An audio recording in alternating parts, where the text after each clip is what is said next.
One. All right, teammates. We are back once again. If this is your first time listening to the Move Swiftly podcast, welcome to the #1 show on innovative teamwork. Great to have you. Looking forward to having you back for more. To my regular listeners, here we go again. This is the third married couple that has a business together that has been on this show. And I was just telling them before we started recording how excited I was, because you never know when you get the emails, you never know if you're going to be both of them. But yes, you guys are it's Ann and Mark Lackey, but they are the founders of Hire Smart Cares. And the two previous couples, one actually ran a business that was about dieting, and the other couple were two college professors that were doing some major things in business. And you're the goal. You are the goal in terms of a single man like myself. I see you guys and say, hey, relationship goals right there on the show. So appreciate the work you guys are doing. And there's so much ground we have to cover, because like I was telling you guys, I do a lot of work with kids. I do a lot of work in the teamwork aspect, and you guys have a company. Even before that, though, there seemed to be an element when it comes to, just teaching people how to hire the right way, whether it's virtual, whether it's making it so they're like, can you just kind of dive a little deeper into like where this drive came from to sort of help people find the right candidates for the right position? I know that's a loaded question, but feel free to kind of, give a little bit about your background and stuff like that. And by the way, that happens on the show. Everything is pretty organic when it comes to this. So, the microphone is yours. We can always go with the flow. So yeah, we're good there. Yeah. So I'm Ann Lackey. I'm the co-founder. This is my ride or die, Mark. Mm-hmm. And we have been helping business owners, coaching business owners, working in the school system for probably 16, 17 years. 17. And so what we determined was there was this really big need where people needed to be able to assess good talent, hire good talent, know where to find good talent. And so we've always had a heart for having people be in the right seat on the right bus. I mean, so I guess in a nutshell, that's what we have done all of our careers. Now we do it globally. We do it locally in our community. We do it in the school systems. We do it, like I said, on a global stage as well. But our passion is really helping people operate in their zone of genius, whatever that is. And so Hire Smart Cares was a vision that Mark had about 3.5 years ago. And to which he said, I had told him before that, no more businesses, honey, we're done. He's like, oh man, I got one more. Yeah. And I couldn't say no to Hire Smart Cares because it is a wonderful opportunity. So that's kind of how we got started. Right. So previously, let's go back a little further than that, because you had mentioned, the 17 years, 18 years of wanting to help people. There's been a lot of changes that have gone on between that time. Things are now going virtual. Things are, before that, the internet wasn't really anything that people cared about. What were the things that you were able to kind of pick up on and be able to pivot when everything started changing around us and hiring became a completely different ball game over the past, 10 years, since these things that we have right here became like so mobile, it's kept us so connected? That's a great lead in. We're serial entrepreneurs. Okay. So we've run businesses, we have multiple ones, we have employees, and with businesses and employees, there's always challenges. So we weren't able to take vacation. When we finally did, 10 years ago, we went on a vacation, first time in 7 years. And one of these machines a text came up from our key employee manning the front desk and all our phone calls. It says, I've gone to lunch and I'm not coming back. Work abandoned? Yeah. So you didn't get text. Unfortunately, I've had quite a few experience. In education, there's tons of people that'll just decide they're just not going to work, which I don't get how you can complain about your situation when you have a job that's paying you every 2 weeks and you have the audacity to leave it every 2 weeks. I to this day, I can't imagine doing something like that. I just don't get it. She quit, and we're down at the beach, and we've just gone to our favorite breakfast place. We're like, well, we'll pack up. We went back home and started back. And that's when this is in the middle of your vacation. You have to stop the vacation.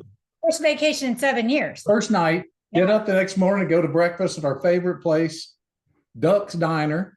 I hate to and get the text, and we're like, this just isn't going to work. So yeah, that gave us. I don't want to, but just the listeners, you can't do that kind of stuff. I get it. Listen, we have frustrations in our job. We do a lot of things, but when you look at the people out there that are struggling for work and the things that real people would do for work, you cannot just decide, I'm going to leave a job. Your reputation, the way you are, that mentality is so detrimental to everyone and everybody doing their thing. That is so important that we make sure we don't do that. All right. Have some class, have some integrity. I get it. Listen, I've worked a ton of jobs that I can't stand, but give the people their notice and just don't be selfish when it comes to that. But anyway, go ahead.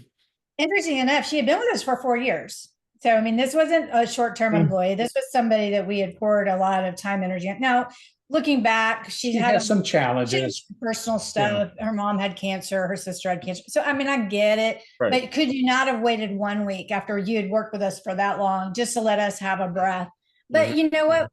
It worked out to be the absolute best thing on the planet for us, because it really forced us to look at hiring differently. Now, I have 35 years of HR experience. I started actually right in college in the personnel department of a bank.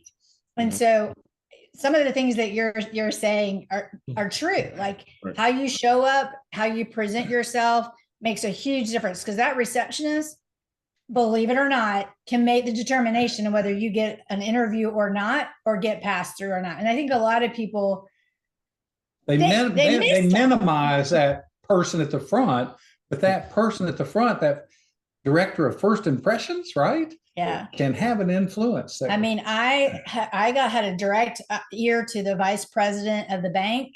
And if I said that person was rude to me, she's like, well, how can I be comfortable that they're going to be polite to my clients and my customers? So I actually had a huge opportunity as a very young professional to make my mark on the world. And it taught me a lot of lessons, of which we tell a lot of our young people today. You know, we go back to those stories and we share them with them to say, look, you don't know who you're standing next to in line. You don't know who you're riding up on an elevator with. You don't know who you just cut off in traffic right before you worked into the parking lot. Yeah. They remember.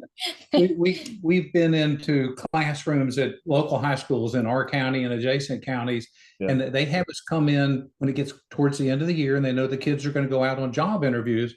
And we go in and we teach them how to shake hands, make eye contact, work on their resume, basic social skills that they do not have.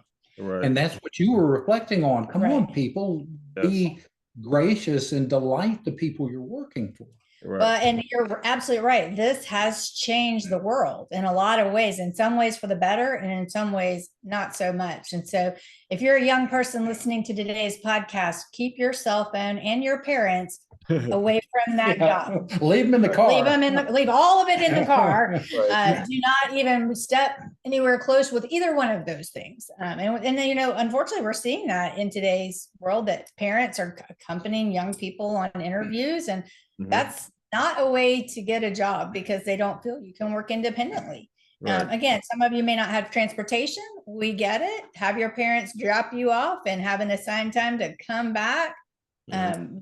But truly, it has changed our world and the way we hire.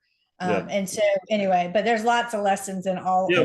So thanks for saying that. My first job in college, I was actually a front desk associate for a gym, and it was in the area of Maryland that's incredibly affluent. There were entrepreneurs coming in and out of a gym, and being the first guy that they see when they come in and the last guy that they see when they leave, you got to understand, going to a gym can mean, instead of going to a bar, it can be going, you know, instead of going to somebody that you don't need to be dealing with, it could be you're doing something that's productive. You're going to a gym as opposed to going to wherever you are going. So my manager used to tell me all the time, say hi and bye. How was your workout? Ask them what their goals are. Any 5Ks coming up, anything you want to be doing, ask them about their goals. Are you coming to the spin class? You know, what's your time going to be in the spin class? Tons of things that I was like taught to just ask these questions and your people skills will develop. I was 19 years old when I was given that advice. And just like you, I go back to these same things every single day because they're true. These are basic things that you have to, basic skills that and unfortunately, what I'm learning as a teacher are not actually being taught into home. And it takes people who have been there to speak to that. So, you know, when you guys decided after that vacation how you're going to do hiring different, what were the steps, and what were, I guess, kind of let us in a little bit about what the conversations were like between the two of you that said, look, this is the requirement, this is what we're looking for from people. And, you know, one of the things I've learned as a challenge is you can't change folks. You know, once they get to a certain age and you want them to be a certain way, you can't change them just because you give them a job. Eventually, the old saying, a zebra just doesn't change its stripes. So if they're like that, you can't hire them.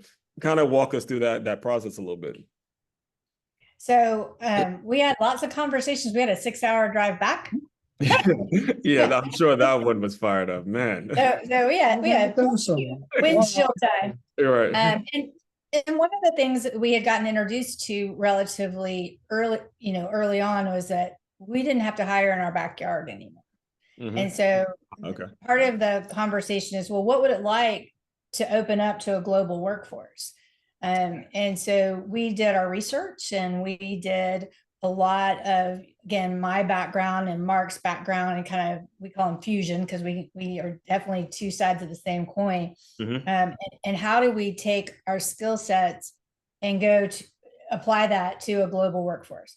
So Hire Smart Virtual Employees was kind of born out of that kind of conversation.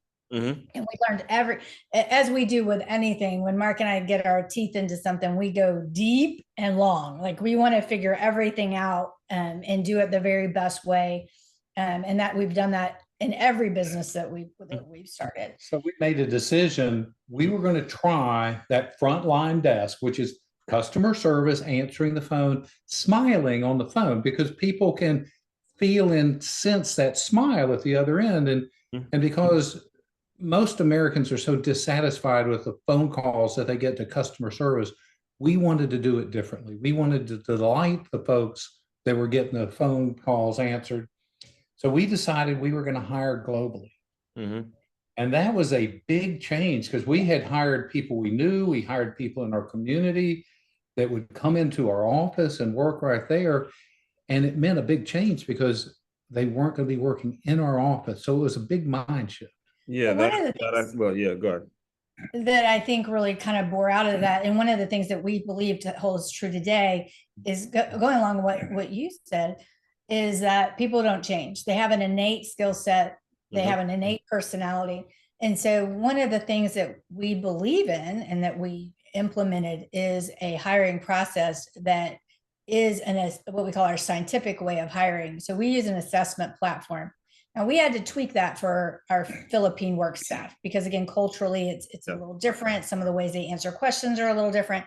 So literally the last 7 years, we've been collecting data and applying data to, what is the profile of our top performing customer service rep? What traits do they have in common with the other top performers?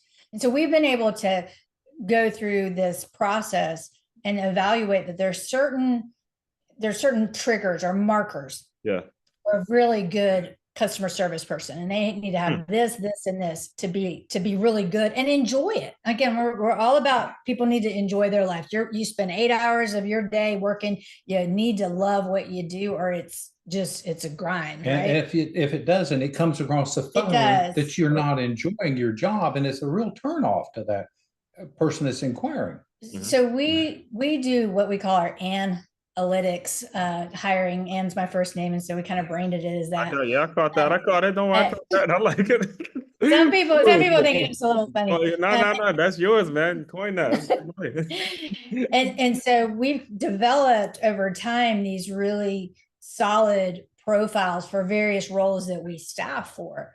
And so the same is true, though, with Hire Smart Cares, right? I mean, again, kids have this innate ability. They either like to be in front of people, or they like to be, more reserved. They like to have hands-on tasks, or they like to be more vocal. And so there's these patterns that we can watch and that we can assess. So when when Hire Smart Cares, when we're working in the classroom, we're looking at what are they gravitating towards, because we want them to be successful. And we've got a draft right now of a test for the kids. It's 10 questions that'll help them determine, based on what they like to do, what's fun and enjoyable, what would be the best track for a career for them.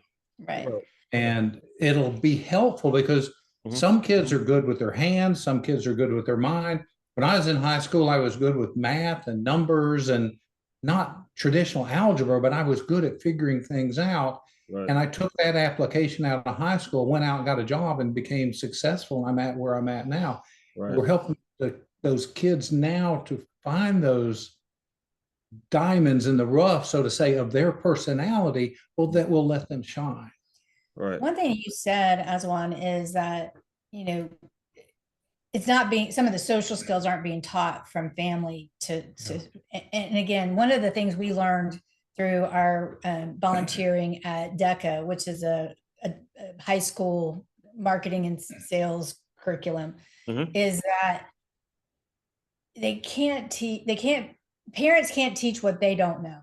Yes. Whether it be financial literacy, whether it be social skills, whether handshaking and eye contact, computers. Some of them, and sadly, we were just talking about, some of them are kids themselves. Right, exactly, and sadly enough. And so if you can't teach what you don't know, we need to come along and underpin that our community and say, look, you may not know, but we know. How can we get the information to you? So we're in the classroom. Anne says, okay, everybody stand up. They all stand up. She goes up and say, look in my eyes and give me a handshake, and you get that wet noodle. She said, no, that's not right. Yep. Yeah. And she gets it again. Then she moves down. I go right behind her. I said, okay, give me a firm handshake. Give me that eye contact. We practice that. So when they go out on that job interview, and it doesn't matter if you're going to do a construction job, you're going to do an office job, whatever it is, you need to be met with somebody. You're going to meet with somebody and really be open and show that your firm handshake and your eye contact gives them confidence that you're a good person. They're going to be a good employee.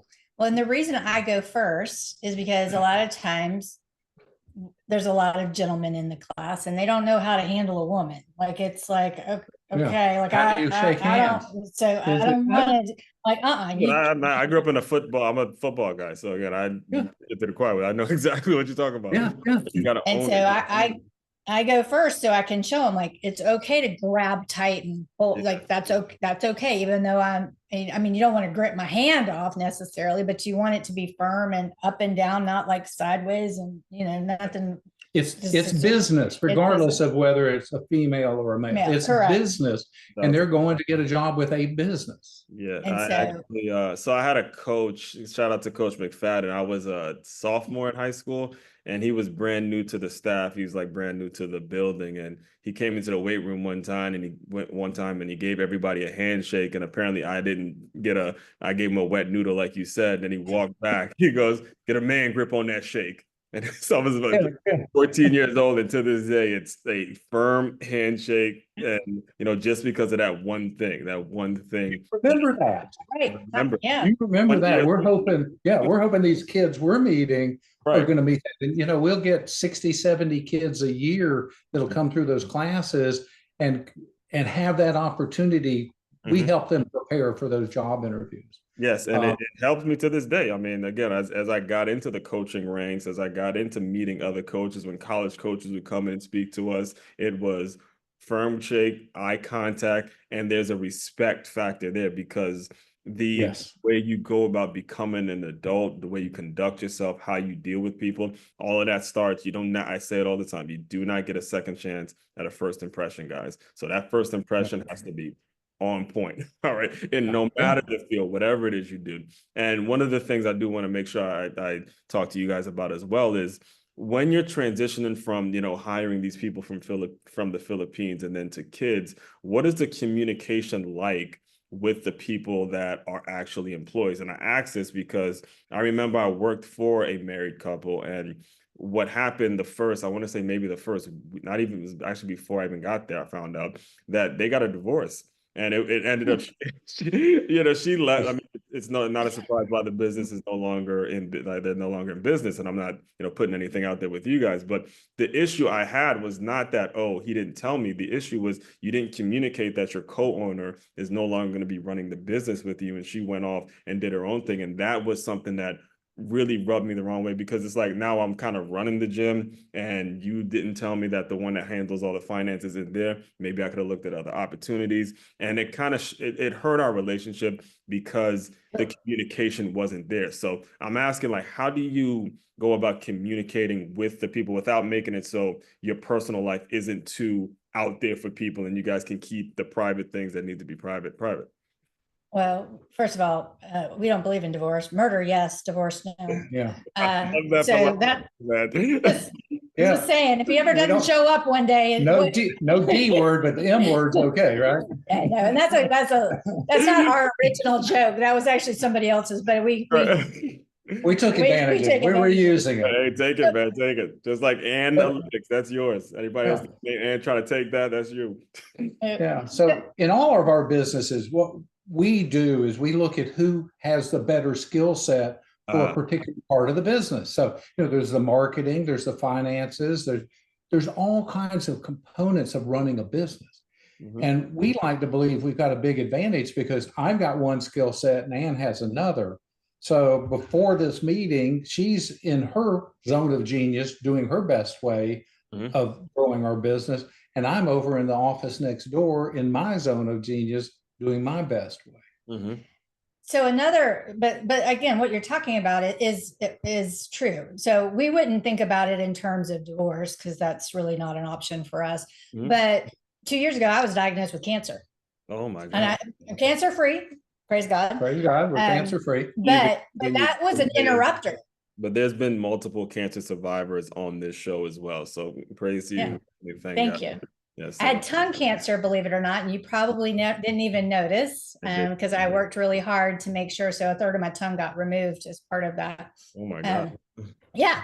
So that was a huge wake-up call. And so we had to really look at all of our businesses and what would have happened had I not been here. Now, again, so we have contingencies in case something happens to either one of us, because you have to, as a business owner, you have to be responsible, just like you were talking about, for your people. Like we have over 1,000 workers in the Philippines. That's a lot of responsibility. If something were to happen to Mark or I, we needed to make sure that we had what we call a deep bench. Now, again, our positions are not as, quote, deep as some of the other positions in our company, but it remains the same. Like we have a plan. So Mark takes care of a lot of the financials. So you mentioned that was a concern for you. So we have a backup plan should something happen and he not be able to fulfill that function. We have a backup plan for me if I'm not able to fulfill my function. She's front office, I'm back office is how we like to describe it. Right. So I think in any responsible business owner, you have to think of those types of contingencies. Not so much, again, divorce really isn't an option for us. But death surely was something that we both faced. And again, he had to face, well, hi, I want to be taking care of you when this is happening. What happens to all of our employees? So we realized early on that we needed to have those types of contingencies so that our business can survive and thrive in the absence of the owners. And Hire Smart Cares, Mark is actually the front person in Hire Smart Cares. And she's the back office. And I'm the back office. So, we are, again, as I continue to transition more focus over to Hire Smart Cares, if you do EOS, he's the visionary. EOS is business language of managing your business. Entrepreneurial operating system. It's a great read for anybody that's interested in that. And I'm the integrator. So he's the one who kind of sets the pathway. I'm the visionary. They give me a big window to come up with ideas, right? Yes. And let's do this. And then she says, okay, I'll make it happen. Yeah, I put legs on it. So I'm the one who gets it working. And so that's worked really well for us as a team. And again, it doesn't mean that I don't do vision. It doesn't mean that he doesn't do implementation. It just means those are our primary focuses. Yeah, Hire Smart Cares. This morning, I'm out in meetings with people talking about how can we bring more to the kids in the community. What can we do more? So I'm out doing the implementation, so to say, in that role. And I love doing that because I came back with some new ideas from that meeting. I'm like, hey, Ann, we can do this. So there's some other avenues. Yeah, I mean, there's so much of what you guys are saying that is reminding me of my own parents. You know, my father, from the time I was in middle school all the way till I was a freshman in college, he didn't have a kidney. You know, he was on dialysis, and my mother had to figure it out. They would work together, and so much of, I mean, now he's still with us, but my mother would tell me all the time, look, we took out a lot of insurance. I had to figure certain things out. I was going to this private school. My sister was going to a university, like a college, and we had really had to come together. Now, I'm admitting to you, I was probably a headache for them because in high school, I only cared about football and my grades were just absolutely like atrocious. I ended with a 2.2, and my dad would drive me to school and he goes, you know, do you want to just do a trade or something instead of wasting all this money on school and stuff like that? And when I looked at what you guys are doing in terms of agriculture and, you know, creating trades and letting kids actually know that these trades exist, I didn't know what it was when he mentioned to me in high school. What was it about Hire Smart Cares there where you're going to focus directly on agriculture and, you know, gardening and doing the things that a lot of kids just don't see as glamorous jobs necessarily on TV? Oh, that's great. You know, again, I think a lot of times we feel college isn't the right solution. It is for some. And for those that can afford it and that can, you know, have a you know what they want to do, for those people, I'll show you the book. Go for it. If it wasn't for football, I would not have a college degree. If it wasn't one thing to play football, I would not have a college degree. And that's if you're listening to this on audio, I'm showing up my latest book, Transferring D1. Now this sport, I'm not going to school, but luckily I had the sport and, you know, played and did what I had to do. But you're right. Hey, it's not for everyone, and you have to know. And kids will come out, Ann's in her middle 50s. I won't give any more than that, but 56, I don't care. Most of the kids that go to college that are her age and took loans out, federal loans for college education, still owe $45,000 at her age. So think about that. Been paying on it for 20 years. Yeah, they graduate in their 20s. They pay for all this time. They still owe $45,000, and may or may not have a good income from that career choice for the education that they got. And that was really frustrating. Yeah, and so that's kind of what started a lot of this, is that there were kids that were getting saddled with debt because that was just where everybody was heading, right? And they didn't really have a plan, and they didn't really know what to do, and they really just didn't have the vision of what they wanted. And we see that a lot. And so the reason that we started Hire Smart Cares and that we support trade so much is because it's a great paying job. I mean, we in our specific high school, we implemented last year a drone program. And so kids get to, quote, play with drones all day. It's through the ROTC. We got a great leader there. We do. But they actually earn their NIST certification, which means they can get a job making $60,000 a year right out of high school. For playing with drones. I mean, honestly, I want to play with drones. I think that's amazing. Right. But it teaches them very specific skills that they can use. And, you know, drones can be used, you know, in defense. And like I said, we're aligned with the junior ROTC, but they can also be used in utility lines, checking farm and agricultural land, like for different things. There's so many uses for it that if you know how to do it and operate it and do it appropriately, you can get an amazing job. Backing up, the reality of what we were trying to do was it was somewhat self-serving because I like to eat and I was worried about food, right? And we also had a business that we managed a bunch of rental homes, and we had trades, plumbers, electricians, and all the time going to these places and working. And we couldn't find enough trades. And then we lived in the city. We lived out in metro part of Atlanta, and we really didn't realize until we moved into the rural part of the state here, what it was to be involved with agriculture. And you know, we get our grand girls up here, and we take them, and they get to go milk cows. They get to go pull eggs out of a nesting box because they thought that eggs and milk came from Publix. No. Yes, and I could see myself thinking that same thing because you're right.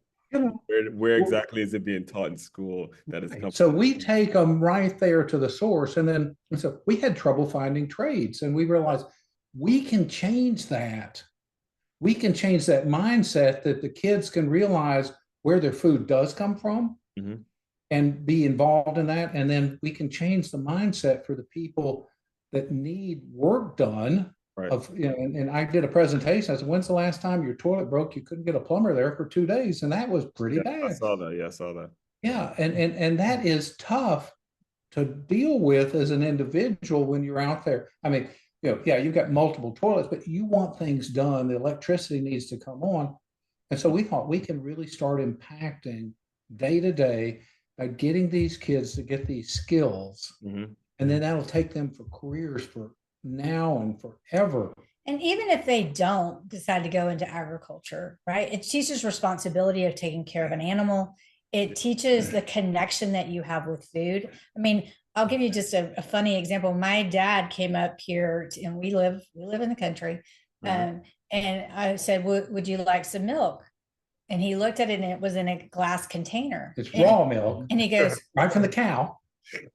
Oh, can I drink that? Like, is that safe? Like, I'm like, Dad, it's a cow. Like, so he had this mental block over drinking the milk that we have in our refrigerator because it just came from a cow.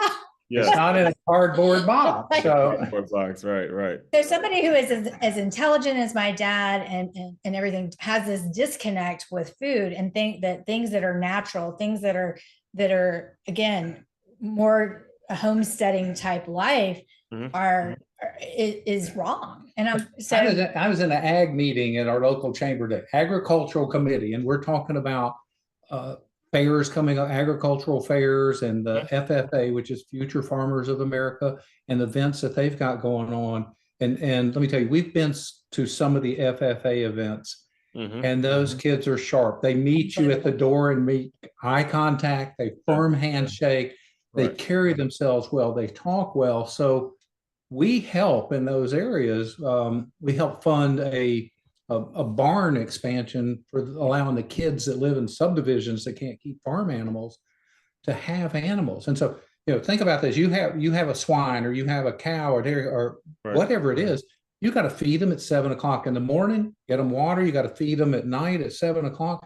That is a responsibility. 7 days a week. You don't just take off. So those kids are learning a lot of responsibility in that, and they're learning how to put food on your and my table. And that was the self-serving part I tell you about. I'm hungry, I want to eat. And so we started saying, how can we make sure we've got good quality food coming to us through the future? So that's how out of curiosity, I mean, about how young do you recognize this in kids? And I'm asking more specifically for, I teach now, I teach a 4th grade class, and we have a young student who you can tell that it's not diagnosed, but you can tell that she's out of certain things. But just like literally before we started recording, there was a science worksheet that we're teaching them science right now. And the project is to they was talking about blueprints and building a skateboard and all that. And then the next question was, they had a picture of a kid who had a helmet on, and they said, hey, make this helmet a little better. And she wanted to immediately draw the picture of the helmet. And I told her, look, all right, write 2 sentences first, and then you get to draw the picture, because that's what she likes to do. So she ends up writing about 4 or 5 sentences about how, we're going to put cotton inside the helmet, and then we're going to make it glass, and then we're going to have like all terms. I'm like, wait, you kind of better, you smarter than me when it comes to this kind of stuff. Wonderful. And the thing is, they got interrupted because she had to take a math test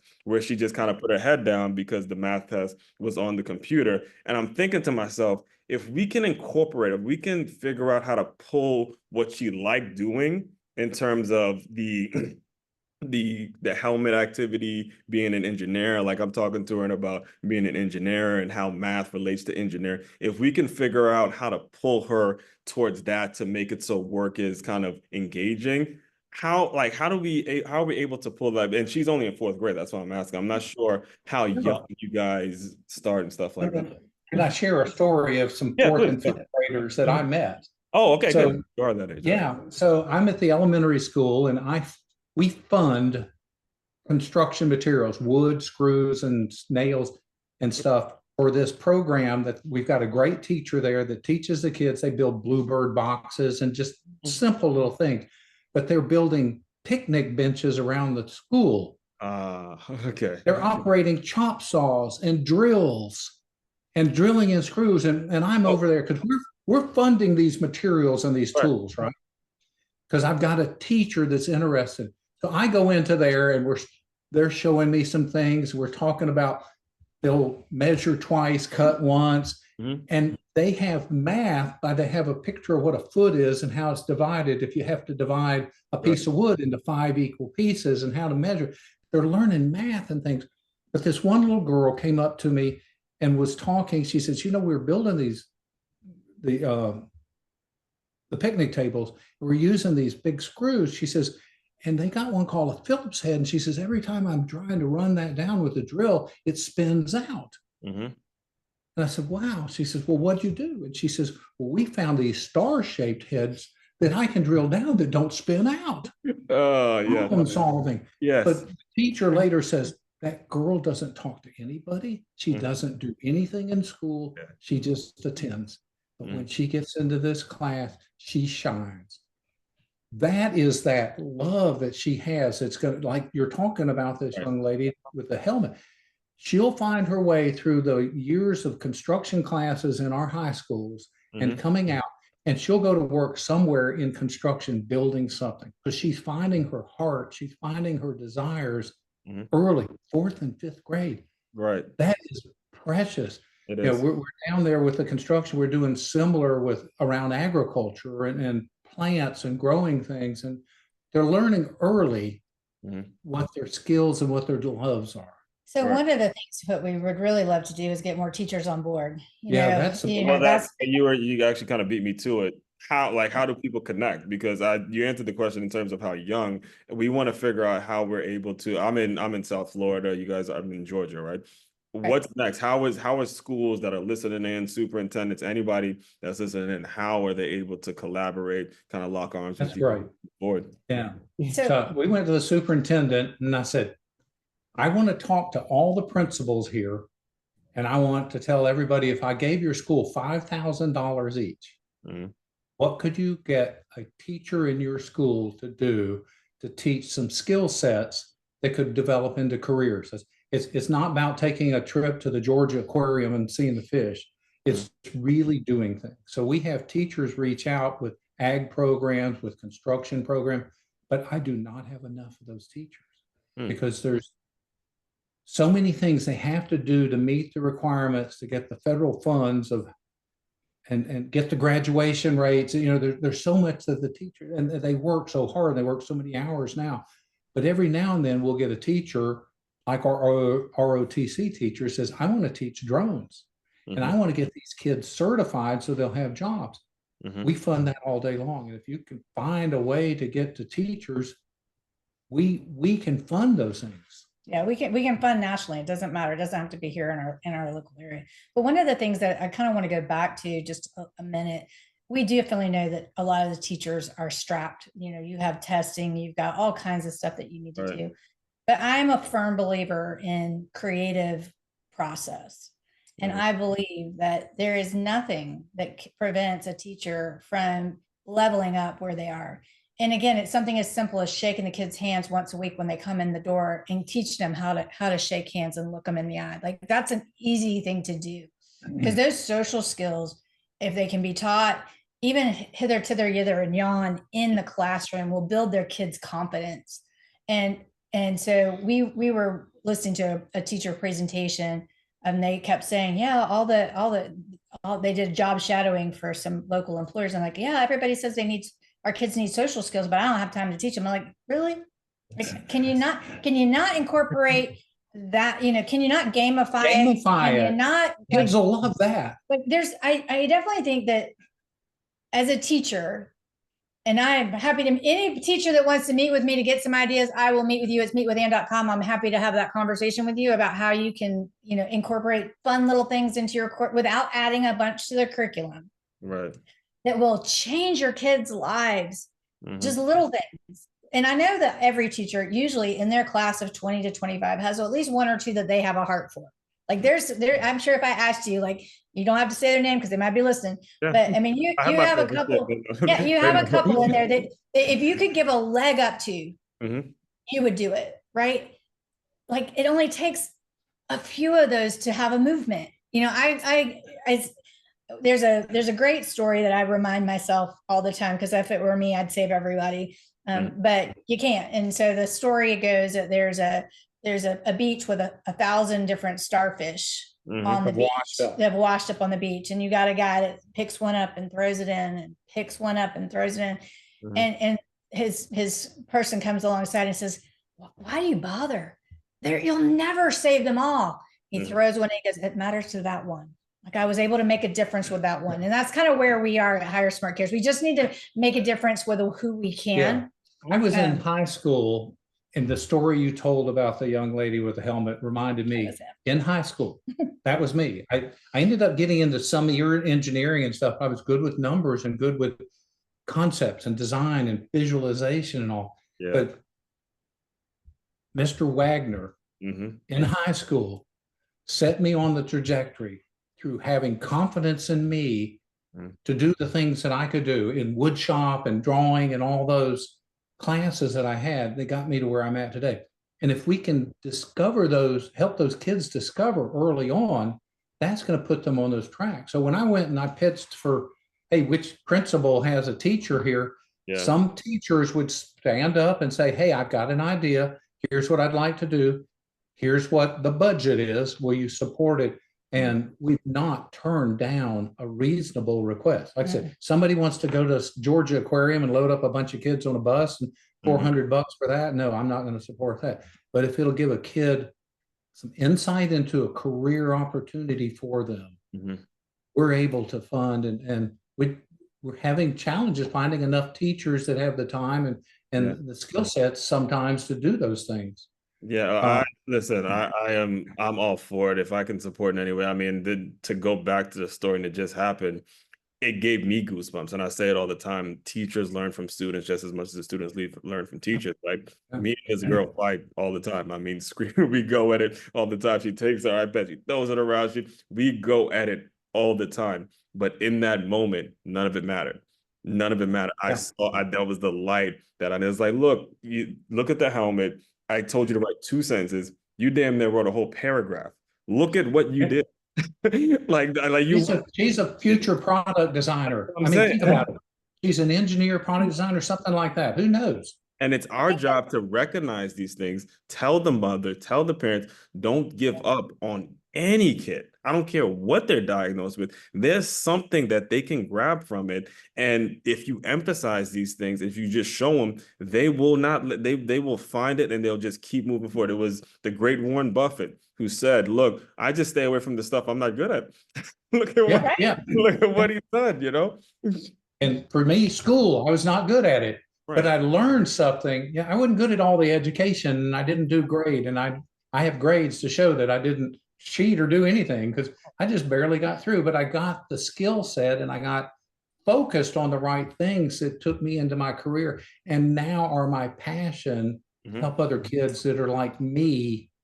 Now, they're now like I was years ago. Well, and I'll also share this briefly. And I don't know how we're going on time, but kids learn in different modalities. I mean, one of the things I realized pretty early on was that I was a very, very, very slow reader.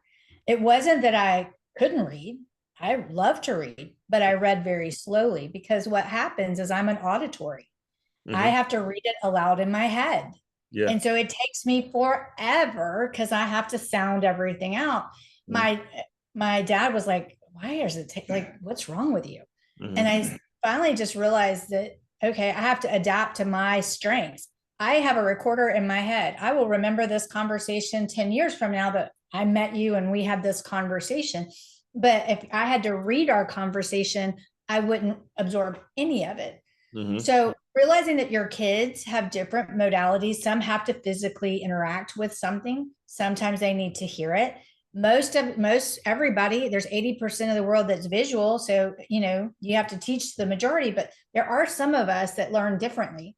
Mhm. So, and it's How do you reach them? For me, when I'm teaching, and I do a lot of teaching, I teach in all three modalities, and I make it a point to make sure that everything lines up for the best results for everyone. Mhm. And so that's why we always have activities to reinforce the learning that they heard and they saw.